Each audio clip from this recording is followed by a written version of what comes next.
Be me. 31 years old, junior archivist at a state historical society in the Pacific Northwest. Work in the sub-basement. No windows, just climate-controlled concrete and rows of metal shelving. The air always smells like vinegar, old dust, and nitrogen. It is silent. I like the silence. My job is to digitize municipal records from the 1920s. Scan, adjust contrast, metadata entry, save, repeat.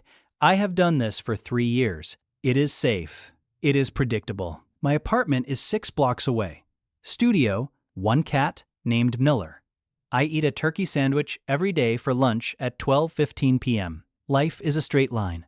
Mid-October. It is raining. It is always raining. Department head, Mrs. Gable, comes down the freight elevator. She never comes down here.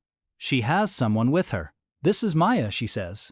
Maya is young, maybe 24, wearing a knitted sweater that is too big. Sleeves pulled over her hands, hair is curly and tied back with a pencil. She's on a grant for the textile restoration project, Gable says. She'll be setting up in the back corner. I nod. I do not like the back corner being occupied. That is where I stack the completed boxes. Maya smiles. Hi, she says. Her voice is raspy. Hello, I say. I turn back to my scanner. Gable leaves. The silence is broken. Maya unpacks her bag. Metal tools clinking on the table. Rustling of plastic. She hums. It is a quiet, tuneless hum. It grates on my nerves. I put my headphones on. No music, just noise canceling. I scan a deed for a lumber mill from 1924. The light of the scanner passes. Hum. Click. I can still feel her presence in the room. It feels crowded. 5 p.m. I pack up. Have a good night, she says. I nod. You too. I walk home in the rain. Miller is waiting. I feed him. I eat pasta. I wonder how long the grant lasts. Hopefully not long. Next day, she is there before me. The sub-basement smells different. Under the dust, there is a faint smell of vanilla and ozone. She has a thermos. Steam rises from it. Morning, she says. She is wearing a different sweater. Yellow. It is bright in the gray room. Morning, I say. I sit at my station. Boot up the computer. The fan whirs. Routine begins. 10 a.m. I hear a curse word. Softly. Damn it. I look over. She is struggling with a magnification lamp. The arm is loose. It keeps drooping onto the 19th century quilt she is examining. I watch for 10 seconds. She tightens a screw. It falls again. She sighs, pushes her hair out of her face. I stand up, walk over. She looks up, surprised. The tension spring is shot, I say. I reach past her. My arm brushes her shoulder. Static electricity. She flinches slightly. I grab a hex key from my pocket. I always carry a hex key. I tighten the internal bolt at the elbow of the lamp. Try it now, I say. She pulls the lamp down. It stays. Her eyes are very brown. Thanks, she says. You're handy. It's an old lamp, I say. I go back to my desk. My heart rate is slightly elevated. Unnecessary adrenaline. I focus on the scanner. 2 weeks pass. The humming becomes background noise, like the HVAC system.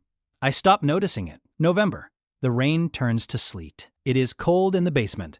The building heating doesn't reach down here well. I wear a fleece vest. Maya is wearing a scarf indoors. She is shivering. I can hear her teeth chatter faintly when she stops humming. It is distracting. I cannot focus on the municipal water records. I stand up, go to the supply closet. There is a space heater. It is technically a fire hazard. We are not supposed to have it. I bring it out, plug it in near her desk. The coils turn orange, the smell of burning dust. She looks at the heater, then at me. She smiles. It is a real smile, eyes crinkling. You're a lifesaver, she says. Don't tell Gable, I say. Our secret, she says. She warms her hands over it. Her fingers are long and thin, stained with indigo dye. I go back to work. The room is warmer. Lunchtime. Usually, I eat at my desk. She usually goes out. Today, it is pouring rain. A storm. Thunder shakes the ground floor above us. She stays in. She pulls out a Tupperware. Leftover curry. It smells strong. Spices fill the archive. I unwrap my turkey sandwich. We eat in silence for 5 minutes. You eat the same thing every day, she says. It is not a question. I like consistency, I say. Don't you get bored? No. She pokes at her curry. I get bored easy, she says. That's why I like restoration. Every piece is different, different damage, different story. I look at my stack of papers. These are all the same. I say. But they matter. If I lose one, a piece of history is gone. She looks at me, tilts her head. You're a guardian, she says. I'm a clerk, I say. No, she says. You keep the memory. That's important. I don't know what to say. I take a bite of my sandwich. The bread is dry. Want to try? She asks. She holds out a fork full of potato and sauce. It's not spicy. I hesitate. This breaks protocol. I lean forward. Take the bite. It is warm, rich, cumin and turmeric. It's good, I say. She grins. I made too much. Bring a bowl tomorrow. I'll share. Okay, I say. I don't know why I agreed. The next day, I bring a bowl. She brings chili. We eat together. We talk about the humidity levels. We talk about the difference between cotton and linen paper. It is a technical conversation. I enjoy it. December. Days are short. Pitch black when we leave. The work on the textile project is intensifying. She is restoring a flag from the Civil War. It is in tatters. She works with tweezers and a microscope. I finish my batch of records early. Do you need help? I ask. She looks up. She looks tired. Dark circles. I need to catalog the loose threads, she says. My eyes are crossing. I can catalog, I say. I pull my chair over, close to hers, keys almost touching. She hands me the clipboard. She separates a thread. Red silk, she says. Fragment 4A. I write it down. Check, I say. Blue wool, she says. Fragment 4B. Check. We work like this for 2 hours. Rhythm, voice and pen. The heater hums. The world outside doesn't exist. She stretches. Her back cracks. She laughs. I feel like an old lady, she says. Posture, I say. You hunch. I know. She rubs her neck. I have an urge to reach out, to rub her neck for her. I clench my hand into a fist under the table. We should go, I say. Building locks in 20 minutes. We pack up, walking to the elevator. She bumps into me, shoulder to shoulder. Thanks for the help, she says. You have nice handwriting. It's standard archival script, I say. It's nice, she insists. We wait for the elevator. She smells like vanilla and dust. I breathe it in. Shallow breath. Christmas party. Upstairs in the lobby. Cheap wine. Cheese cubes. I usually skip this, Gable insisted. I stand by a pillar, holding a plastic cup of Sprite. I watch the room. Maya is there. She is wearing a dress. Green velvet. She looks different. Less like a ghost of the basement, more like a person.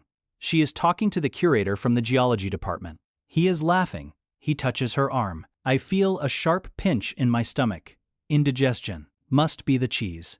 She sees me, waves, excuses herself from the geologist, walks over.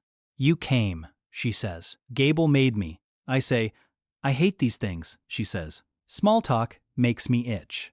Me too, I say. Want to escape? Where? Roof, she says.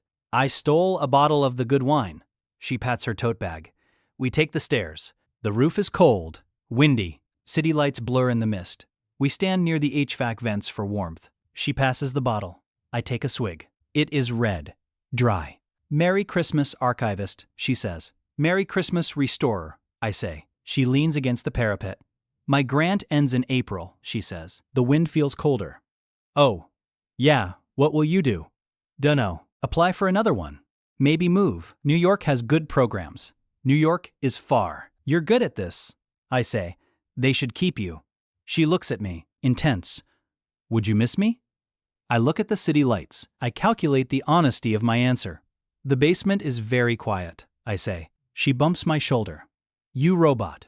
But she is smiling. We finish the wine. January. The gloomiest month. Everyone is sick. I get the flu. I am out for 3 days. Fever dreams of endless paper scrolling. I come back on Thursday, still weak. Coughing. My desk is exactly as I left it, except there is a small cactus in a pot and a box of tea. Throat coat. There is a sticky note on my monitor. Don't die. It's boring without you. M. I look over at her corner. She is wearing headphones. Singing softly? Not humming. Singing. Some indie folk song. I make the tea. The steam feels good on my face. She turns. Sees me. Rips off headphones. You're back. I'm back. You look terrible, she says. Thanks. Pale. Like a vampire. I'm an archivist. We are all vampires. She laughs. A loud, barking laugh. It echoes in the concrete box. I realize I missed that sound. I sit down, stroke the cactus. Thank you, I say, for the plant. It's a succubus, no, succulent, she says. Hard to kill, low light. Like us. Exactly. February, Valentine's Day. We ignore it. We work late. A pipe bursts on the second floor. Water warning alarm goes off. Not fire, water. The archivist's nightmare. Grab the plastic, I yell. We spring into action. Rehearsed panic. We pull heavy tarps over the shelves, covering the boxes. I scramble up the ladder. She throws the sheeting up to me. Cover the 1930s, she screams. We work for 20 minutes, covering everything. The water never reaches the basement. It was contained upstairs, but we are pumped full of adrenaline, breathing heavy, standing in the aisle between row 4 and row 5. The lights flicker. She is flushed, hair wild, dust on her cheek. We saved them, she says. False alarm, I say. But we were ready. Yeah, we are standing very close. I can smell her sweat. It is not unpleasant. She looks up at me. Her breathing slows. My breathing does not. She reaches out, brushes a cobweb off my shoulder. Her hand lingers on my fleece vest. You have dust in your eyelashes, she says. I don't move. You too. She steps back. The moment snaps. I need a drink, she says. Water? Whiskey. It's Tuesday. So? We go to a dive bar across the street. Sit in a booth with peeling vinyl. We drink cheap beer.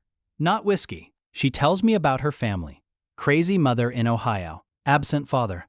Why she likes fixing broken things. If you patch it up enough, it holds, she says, peeling the label off her bottle. Sometimes the patch is stronger than the original fabric. I say, that's poetic, she says. It's structural fact. She kicks my foot under the table. Gently. She leaves her foot there, resting against my boot. I do not move my foot. We sit like that for an hour. March. The thaw. The air in the basement gets heavier. Damp. My computer crashes. Blue screen of death. I lose 3 hours of work. I stare at the black screen. I feel a rage building. Cold, silent rage. I put my head in my hands. I don't make a sound. I feel a hand on my back, rubbing circles. It's okay, she says. It's not okay. The data is corrupt. We can rescan. It takes time. I'll help. You have your own work. The flag is done, she says. I'm just writing the report. She pulls a chair over. Show me what to do. I teach her the scanning software. She is fast. Faster than me. Her fingers fly over the keyboard. She smells like rain today. Wet wool. We take shifts. One scans. One enters data. We function as a single unit. Efficient. Silent communication. A nod means next page. A tap on the desk means rotate image. By 6 p.m., we have caught up. Teamwork, she says. She holds up a hand for a high five. I look at the hand. I high-five her. She interlaces her fingers with mine. Just for a second. Squeezes. Let's go. I'm hungry, she says. Pizza? Pizza. We order to the loading dock. Eat sitting on the concrete floor, leaning against the back wall. My grant ends in 3 weeks, she says. The pizza turns to cardboard in my mouth. Right. April 15th. Have you heard from New York? Yeah. I got in. The Met. Internship. Big deal. Congratulations, I say. My voice sounds hollow. That's huge. Yeah. She doesn't look happy. She looks at her shoes. It's a great opportunity. It is. I say, you should go. I should. Silence. Heavier than usual. I like it here, she says quietly. It's a basement, I say. It's damp. No windows. I like the company, she says. I look at her. She is looking at me, waiting. I am terrified. The company is adequate, I say. She throws a pepperoni at me. It bounces off my chest. She laughs. But her eyes are wet. April, the countdown. She starts packing up her corner. The tools go back in the bag. The photos come down from the wall. The space starts to look empty again. Cold. I try to focus on the 1928 zoning permits. I cannot focus. I make mistakes. Typos. I correct them. April 10th. 5 days left. It is raining again. Hard. We are leaving. Elevator ride up. Silence. We walk out into the lobby. Security guard waves. We step out the front doors. The rain is a sheet. She doesn't have an umbrella. I do. A large, sturdy, black umbrella. I open it. Walk you to the train? I ask. Okay. We walk close. huddled under the black canopy. Rain drums loud on the fabric. The world is gray and wet. Under the umbrella, it is dry. Private. We reach the station entrance. She stops, turns to me. Water drips from the umbrella edge. So, she says. So. Friday is my last day. I know. Are we going to say goodbye?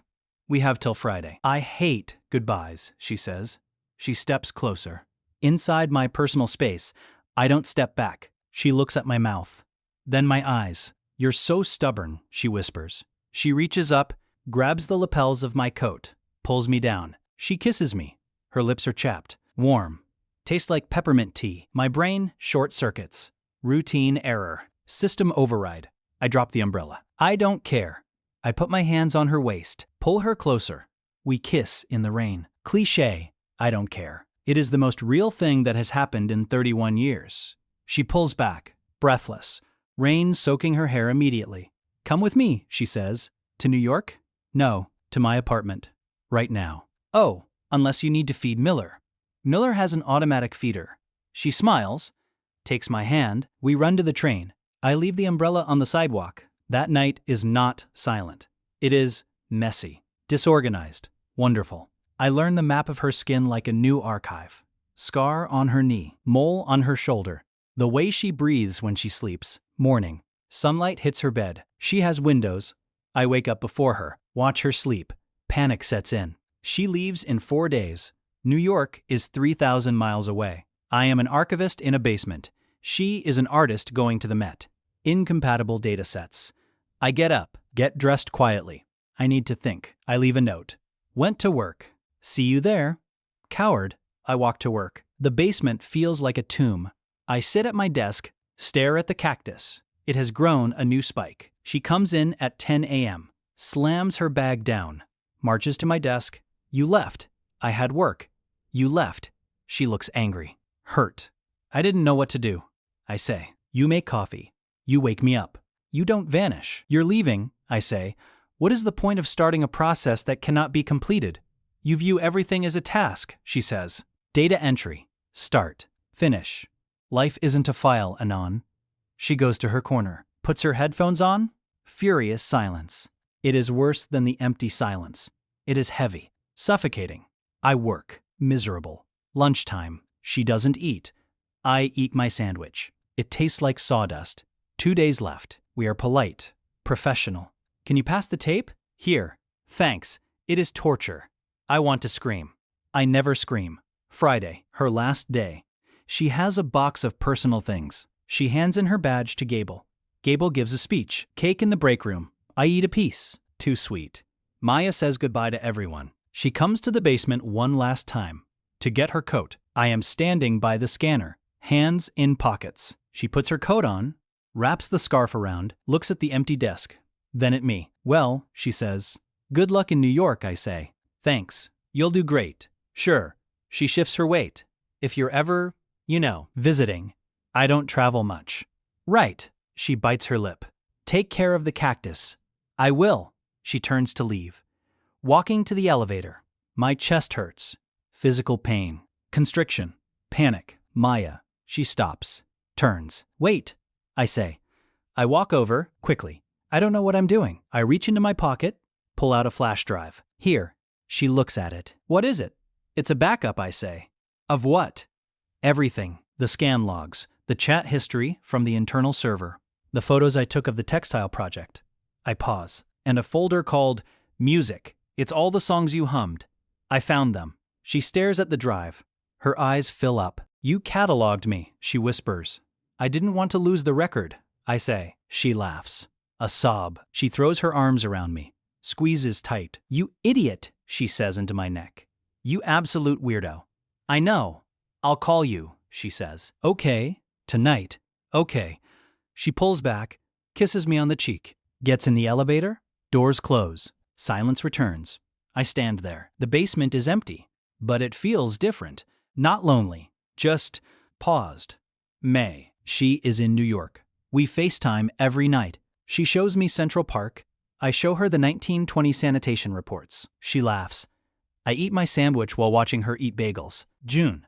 I request vacation time. 2 weeks. Gable is shocked. Where are you going? New York. Why? Archival research. I lie. I pack a bag. Miller goes to a sitter. I get on a plane. First time in 10 years. I land at JFK. It is loud. Chaotic. I hate it. I take a cab to Brooklyn. She is waiting on the stoop of a brownstone. She sees me, runs down the steps. She is wearing paint-splattered overalls. She crashes into me. I drop my bag. Hold her. She smells like city and vanilla. You came, she says. Project needed on-site verification, I say. She punches my arm, kisses me. July. Back in the basement. It is quiet, but there is a plan now. She is looking for jobs in Seattle. Museums need restorers here too. We have a timeline, a spreadsheet, shared Google Doc. I work on the records. Scan, adjust, save. My phone buzzes on the desk. Message from Maya. Photo of a broken vase she is fixing. Caption. Putting the pieces back together. I smile. Type back. Structure looks stable. I look at the empty corner desk. It's not empty. It's reserved. I put my headphones on, play the playlist of songs she hummed. It's not silence. It's better. Life is not a straight line anymore. It is a collection of fragments, stitched together with red silk and blue wool. And it holds.